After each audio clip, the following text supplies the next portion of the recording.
当一个人已经把出轨当出门一样方便的时候，他基本上不会认为出轨是个事儿。我觉得你真的是你不支持。画面中的这个女孩叫小芳，涂磊老师为什么会当众斥责她不要脸呢？一切还得从男朋友小谷说起。我出去实习，他居然跟我兄弟都好上了。那时候他经过第1次之后，他对我抓得特别严，然后24小时恨不得装个监视器在我面前。我是你男朋友，我打电话发信息给你，怎么了？有错吗？来说说那兄弟是怎么回事？那时候不是总是，我觉得很烦，然后他那个兄弟不是跟他玩的挺好的吗？他们踢足球认识的，然后就总是安慰我，然后也那时候安慰我的时候，他也知道。安慰到一块儿去了，去旅游。画面中的这个女孩叫小芳，涂磊老师为什么会当众斥责她不要脸呢？一切还得从男朋友小谷说起。据了解，小芳不止一次给男友小谷戴绿帽子，不但如此，每次她被男人伤害抛弃了，会选择回来找小谷疗伤，对感情的不忠直接引起了涂磊老师的鄙视和不满。事实上，小谷和小芳已经在一起4年了，但与此同时，小芳从来没有让人安心过。这一次，她甚至勾搭上了小顾的室友，这就是为什么小顾忍无可忍，让她压抑许久的情绪终于爆发了，说什么也不愿意再次原谅小芳的行为。于是小芳就泪眼汪汪地找到了节目组。一上台，小谷气愤地对大家讲述了自己被绿的细节。他那一年那个寒假我特别憋屈，因为他找了别的人。你当时发现了吗？我当时不知道，因为他不愿意跟我交流，然后他突然发条短信说我们分手吧。哦，我不知道为什么他就不理我了。我确实那时候很爱他。我大学不抽烟不喝酒，我那时候一天抽1包的烟。喝酒每天喝的稀里哗啦，课也不想去上，很少去上课了已经。是我宿友已经看不下去了，他偷偷的告诉我，他其实跟其他男孩在一起了。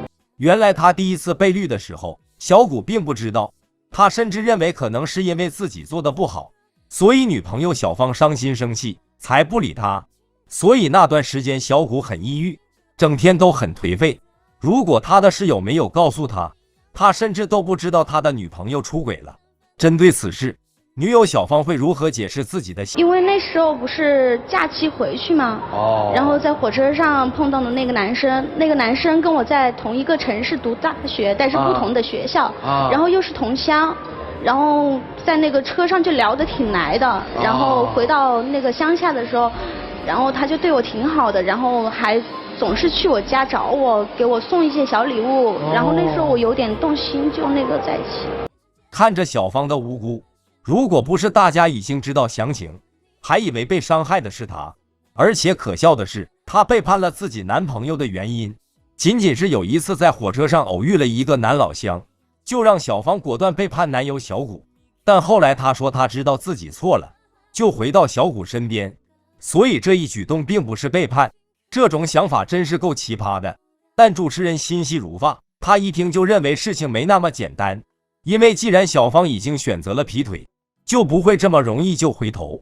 于是在主持人的一再追问下，他才说了回来找小谷的真正原因。后我发现那个男生不太适合我，因为那个男生在一起之后，然后他就慢慢的总是玩消失，然后也不怎么理我，不怎么关心我。他的意思就是说那个男孩不喜欢他了然后我就应该当他的备胎，他就来找我。那时候我也是很爱你，然后发现他不适合我，但是那时候很爱他。你能告诉我一件事吗？你那个时候很爱他，怎么一个寒假你就爱上了别人？原来他是被别的男人抛弃了，才重新找到小谷。他后来说出来的话更加荒谬，像他这样的人真的活该，一切都是他咎由自取。一个只在火车上见过一面的人，谈何真爱？别人也只是在玩玩他而已。所以对方不理他之后，他又扭头回来陪小谷。真是不得不说，小谷也真是没原则。这样的女人，她接受的时候难道心里就不膈应？觉得我自己那时候太傻了。那时候我其实跟他分了，我很难受，但是他一联系我控制不住就。那时候我总是跟他道歉，因为他对我真的是很好的。听到这，我们只想说，小谷你活该。女朋友戴这么大的绿帽子，小谷竟然因为女友说几句好听的话就原谅他，真是不长记性。两个人的感情就像脚上的鞋子一样，合不合脚只有自己知道。小谷的做法真的是一般人无法理解的。现在这两个人又在一起了，那今天为啥还来参加电视节目呢？他现在跟别人订婚了。之前我去过他家啊，他父母不怎么喜欢我啊，然后重新跟他介绍了一个相亲对象啊，是他亲戚介绍的。他总是跟我说他爱不下这个面子，他们家他要出去应付一下。那时候爸妈说，如果不去跟那个男生见面的话，就得我们两个分手。那时候我很喜欢他，所以不愿意，然后就去见了个面。只见了一面是吧？你这不是你这叫见面吗？然后父母还吃了个饭。他见了一次面之后，他手机上锁，然后经常接陌生人的电话发短信，明明就是上次去相亲的那个男人。本来我认为小芳在火车上的经历已经足够精彩了，没想到小芳这次直接订婚了，还是跟另外的男人订婚了，真是惊掉众人下巴。其实大家都看得出小姑是真心和小芳在一起的，没想到小芳有着一颗躁动的心。虽然这次她父母逼着她去相亲，但是约会和购物又没有人逼着她去做，还不是自己想做。被小谷曝光她的做法后，小芳依然为自己开脱，更是直接让爹妈背锅。但是男友小谷也不是傻瓜，父母可以强迫他去相亲，你还能强迫他跟别人说一些暧昧不清的信息不成？既然隐瞒不下去了，小芳不得不承认错误，一计不成，小芳继续又故技重施，装起了可怜。我知道这方面我确实做得不好，然后你现在否认吗？是不是他？然后他跟那个女，她说她跟她闺蜜去玩什么的，不带我去。我认识她闺蜜，我打电话都去问了，她闺蜜在外地根本不在。你说这搞笑吗？我知道错了，你就原谅我一次吧。不是，你现在跟那男孩又出了什么问题了？我又发现那个男生也不喜欢我，我觉得我跟他不合适，转来转去还是他最好，所以我今天就站在这里，就想跟他说。声称确实是自己做法过分了，没有过多顾及小谷的感受，但后来他断绝了和订婚男人的联系，回到小谷的怀抱。但是主持人觉得事出反常必有妖，一番谈话发现小芳原来是故技重施，合着是把小谷当成了备胎，每次被抛弃了就回头找小谷小芳。然后小谷还讲了一件发生在大四实习期间的事情。我大四实习的时候，大四我出去实习啊，他居然跟我兄弟都好上了。那时候他经过第一次之后，他对我抓得特别严，然后24小时恨不得装个监视器在我面前。我是你男朋友，我打电话发信息给你，怎么了？有错吗？那你也没必要一天24小时打呀。我觉得彼此之间都没有各自的空间呢。但是你是怎么对我的？我打电话发信息你都能这样，我真的佩服你，真的。后来说说那兄弟是怎么回事？那时候不是总是。我觉得很烦，然后他那个兄弟不是跟他玩的挺好的吗？他们踢足球认识的，然后就总是安慰我，然后也那时候安慰我的时候，他也知道。安慰到一块儿去了，去旅游了，我都不知道他们俩。俗话说，吃一堑长一智，小谷的做法没有错，换一个人恐怕也不一定会比小谷做法大度。但是小谷每天不停的电话查岗，小芳又再次选择了出轨小谷的室友。小芳给出的理由是她耐不住寂寞，另外男朋友经常不在家，才让他们有机可乘。直到现在，她不仅没有意识到自己的错误，仍然认为是男朋友经常不在家，才有了现在的结果。哎呦我去，这说法简直没天理了。这一次，小芳与小谷的室友又谈了多久？如果没猜错的话，小芳每次出轨的对象都会选择抛弃她。不久。然后呢？那兄弟也不行，是那逻辑吗？然后他那个兄弟不是考研没考上。我那兄弟在学校考研没考上嘛，他去加拿大留学去了，他们俩自然就分了。他后来又找我，这妥妥的现实报。这一次，小谷终于不再糊涂了，在小芳眼里，他只是个备胎，而这样不负责的感情要来干嘛？留着羞辱自己吗？小芳看着男朋友小谷已经不吃她那一套，就迅速改变了自己的说法。这样子的，我真的是一直都喜欢着你，我一直觉得我们两个很合适。那时候我已经跟我兄弟，我跑到学校跟他对峙，他已经默认了这回事啊。我揍了他一顿，然后我跟他们两个就已经没有联系。小芳还试图向小谷表白，但是小谷说他再也不会相信他的鬼话了，他被女友伤得太深。每当谈到过往的事情，他都还恨得牙痒痒。可怜小谷的一片真心相待，结果却换来的是一次次无底线的践踏。所以今天他来到节目组，也是因为担心自己会因为小芳的纠缠而心软，会再原谅她一次，希望客座老师能帮到她，坚定内心和小芳彻底分手。然而小芳却不同意。对，因为我觉得我们在一起4、5年真心不容易。真心了吧，姑娘？我为他真的改变了很多很多。哦，就是说，其实你的逻辑是不是说，你看我跟他好，我过去觉得你不好，但是我跟了他以后发现你好，是吧？我又跟了你兄弟，我发现你兄弟也没你好，还是你好。我又相了亲，订了婚，我觉得这人也不行，还是你好。我曾经了3瓢沧海，我还是觉得你最好，是吧？所以其实你觉得你对他是真心的。好，我信了，你们信吗？